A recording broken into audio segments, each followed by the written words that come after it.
ગંદેવી sugar ફેક્ટરીના ધીમે ધીમે પરિણામો જાહેર થયા છે અને સમન્વય પેનલનો ઘોડો હવે વીણવા લાગે છે.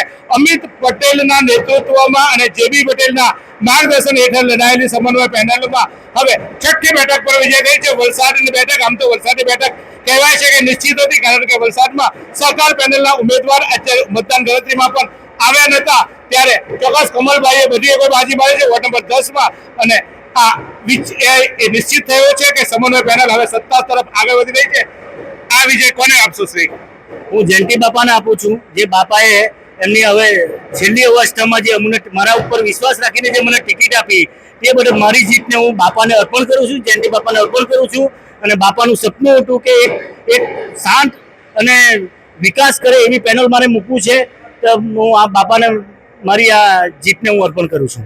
બાપાએ તો આ ગંદેવી સુગર ફેક્ટરીને બહુ હાઈટ પર લઈ ગયા છે. હવે તમારા પાસે પડકાર એવા આવે છે કે હવે એના કરતા, કારણ કે કોઈ ઘોડો દોડી ગયો હોય ને એના પર તમે સવાર થયા હોય તો તમારી જવાબદારી વધારે આવશે. કેવી રીતે નિભાવશો? બહુ પડકારો છે સામે, તમારી સામે ચોક્કસ પ્રશ્નો પૂછનારી પણ સંખ્યા વધી છે.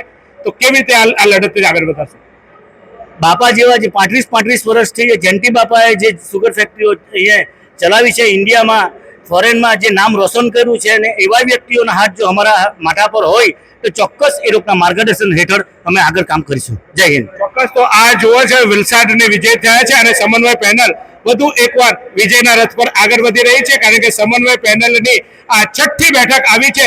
અત્યાર સુધી 11 પરિણામો આવી ચૂક્યા છે. 11 પરિણામોમાં 6 બેઠકો સમન્વય પેનલની, 4 બેઠકો સહકાર પેનલની અને એક અપક્ષ ઉમેદવાર વિજેતા થયા છે. એ પૈકી સહકાર પેનલના એક રણજીતભાઈ એ પણ બિનહરીફ ચૂંટાઈ આવ્યા હતા. એટલે જે ચૂંટણીમાં 3 બેઠકો સહકાર પેનલની મળી છે, જ્યારે જયંતિભાઈના નેતૃત્વમાં અમિતભાઈની આગેવાનીમાં લડાયેલી સમન્વય પેનલે હવે ધીમે ધીમે આ ગંદેવી સુગર ફેક્ટરીમાં સત્તા મેળવવાનું નિશ્ચિત કર્યું છે. અમિત પટેલ કદાચ આગામી આ ગંદેવી સુગરના ચેરમેન હોય એવું ચિત્ર અત્યારે સ્પષ્ટ દેખાઈ રહ્યું છે. ત્યારે હવે 2 પરિણામો મુખ્ય બાકી છે, મહિલાઓની પરિણામ અને આદિજાતિ અને અનુસૂચિત જાતિના જે 2 બેઠકો છે એના પણ હવે ધીમે ધીમે પરિણામ બહાર આવશે. એટલે થોડીક ક્ષણોમાં જ હવે ચિત્ર ક્લિયર થઈ જવાનું છે.